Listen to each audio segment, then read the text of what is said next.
today I'm going to show you how I made this corgi cream puff. So let's get started. If you're new to my channel, welcome. My name's Emily, nickname Millie, and on this channel you'll find lots of baking, foodie, and travel videos. So if that sounds right up your alley, go ahead and hit that subscribe button down below. Help me hit my new goal of 500 subscribers. So I'm so excited today because we're gonna be making corgi butt cream puffs. You know, the adorable little fluffy corgi butts. Ugh, I can't wait. So first things first, we have to start with our creme patissiere because that needs time to cool. And we're not just doing any creme pat, we are making salted caramel flavored. Delicious. So if you guys want to meet you right over here at the stove, we can get started. In a dry saucepan, sprinkle your sugar in a thin layer and begin to cook it on medium heat. Just be sure that there's no water in your pan or on the utensils. With a heat-proof spatula, stir the sugar as it melts until it turns an amber color. Slowly add your warm cream, but be careful because this is going to make your sugar very angry. It's going to start to steam and boil rapidly, and you do not want to end up with caramelized fingers. Stir this mixture for a few minutes until the cream and sugar become friends again. Now it's time to add the milk. Don't worry if some of the sugar seizes, it just means your milk was too cold. It'll melt right back as the mixture heats up again. Now just add the salt and vanilla. While the caramel milk is heating, go ahead and whisk together the eggs and cornstarch in a separate bowl. Not quite sure why my egg mixture looks nuclear in this shot. Do not worry, it does not look like that neon yellow color in real life. When the milk mixture is bubbling around the sides but not quite to a boil, go ahead and turn off that heat. Pour a third of the milk mixture into the eggs while whisking constantly to temper them. As you can see, I was a little too focused on getting the shot in frame and didn't do a great job at this. So I ended up cooking some of my eggs, but don't worry if that happens to you, we'll go ahead and strain that mixture at the end. Once those eggs are tempered, go ahead and pour the mixture back into the saucepan and return it to medium heat. Continue to whisk until the mixture thickens. When you stop stirring and it goes bloop, bloop, bloop, you know it's done. Once again, turn off that heat and go ahead and whisk in your butter. This is one of those moments where I wish I was an octopus with 8 arms, because 2 just was not cutting it. Last step is to go ahead and strain that mixture through a sieve to remove any of those clumps, because nobody wants a scrambled egg custard. I chose to spread it out into a shallow dish so it cools down faster, and then you're going to want to immediately cover it in plastic wrap, making sure to press it down onto the surface of the custard to prevent a skin from forming. Go ahead and place that in the fridge for a nap. Cracking on with this Craquelin, we're going to start with our butter. 1 stick goes into the bowl without getting it everywhere. Also, your pinch of salt and the brown sugar. Super simple, just turn on your mixer and let it do all the work to cream the butter and sugars together. Once that is nicely mixed, add in all of the flour, and we're going to give this another stir until it's crumbly.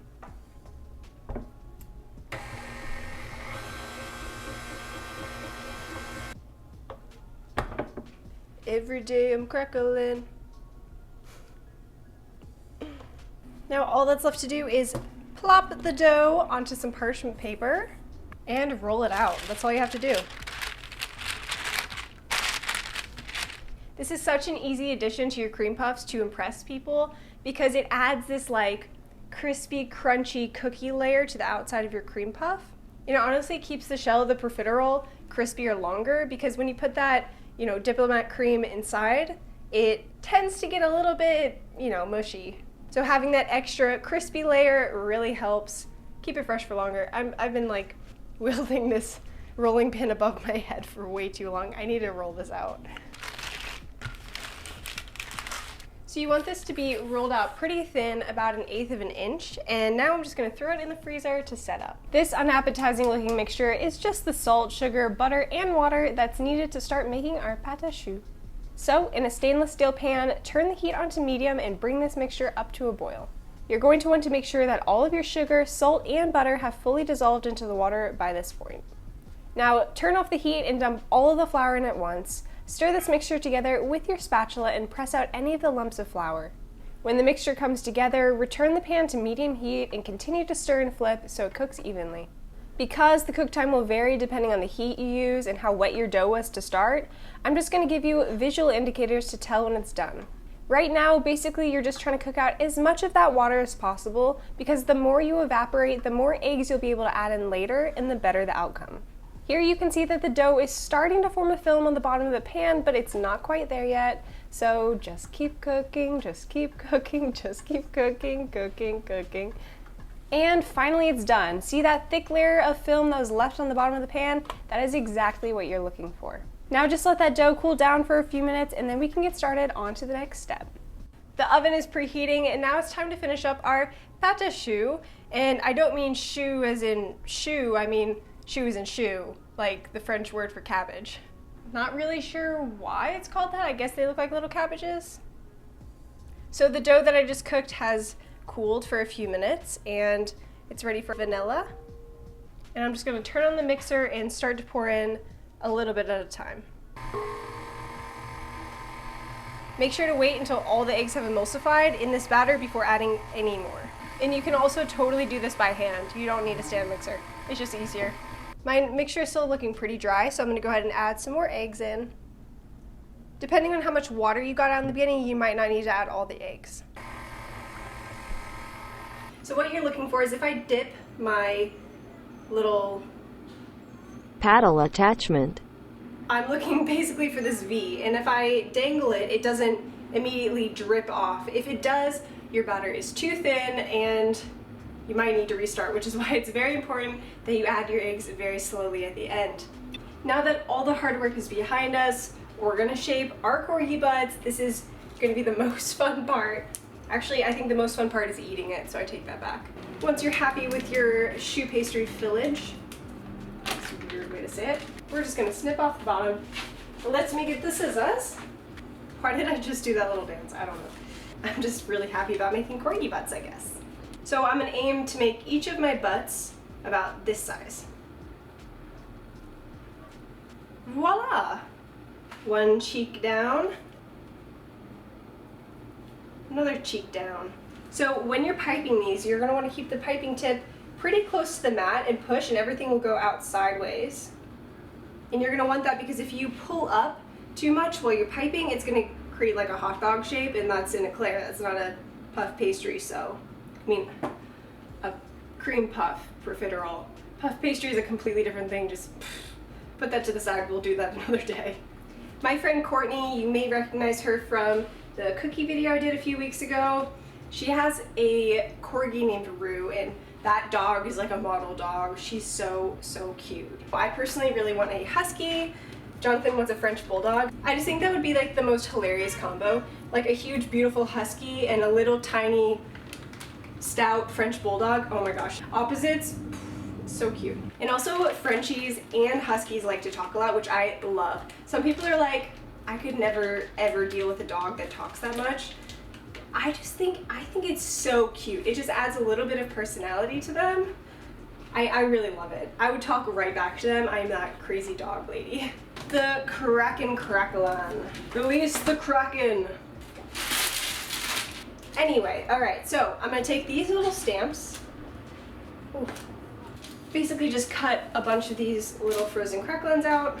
You know how corgi butt has the brown color and then it's kind of white in the middle?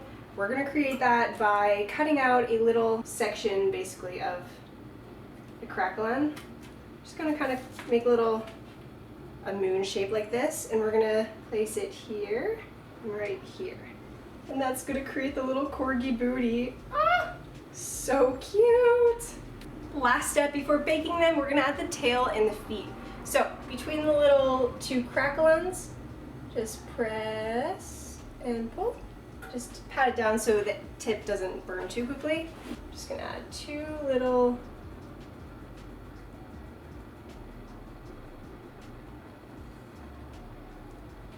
You know when a corgi like lays on its tummy and its little paws look like little drumsticks with like cute little paw pads.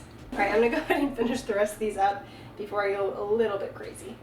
Now, right before we put them in the oven, I'm just gonna dip my hands in some water and flick some little droplets of water all over the pan. If you have a spray bottle, this works better, but basically all these little droplets create this steam around the choux, which helps them rise without forming the crust on the outside too soon. Just like how bread works, you want it to kind of rise in the steam and be able to expand before it forms the shell, because if the shell forms too early, it prevents the dough from rising. And we want these choux to get as puffy as possible. All right, into the oven they go. Last thing to make is this chantilly cream. You can just go with the salted caramel creme pat, but it tends to be a little bit too heavy in the cream puffs, so I like to do a little half-half situation, so it just lightens it a little bit. So here in my bowl, I have my cream, and I'm gonna add the powdered sugar, some vanilla. So here I have the gelatin and water that I let bloom for 10 minutes, stuck it in the microwave just to melt it, and I'm just gonna add that in and whip this up until it's nice and fluffy.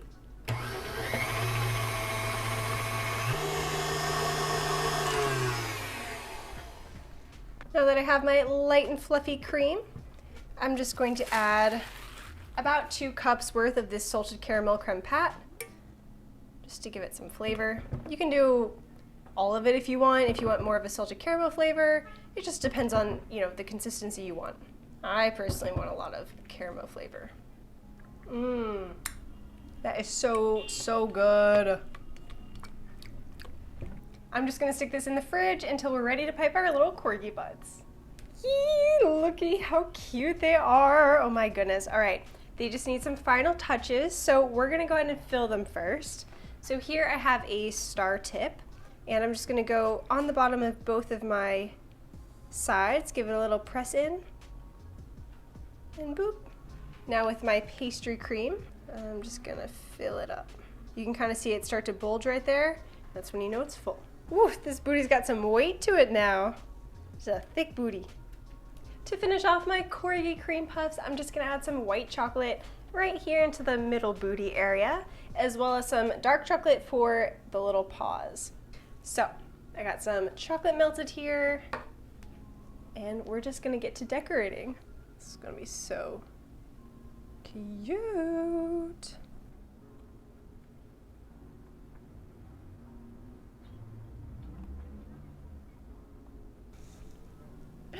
Oh my goodness, yes! I feel like my whole life baking has led me to this moment where I've made corgi butt choux pastry.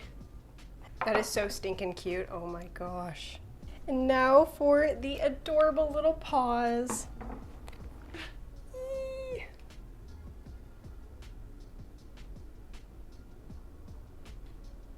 Oh my gosh.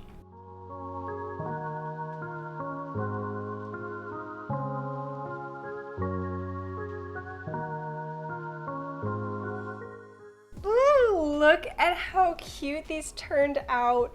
Oh my goodness. I cannot wait to try one of these. All right, I guess it's time to take a bite out of the booty.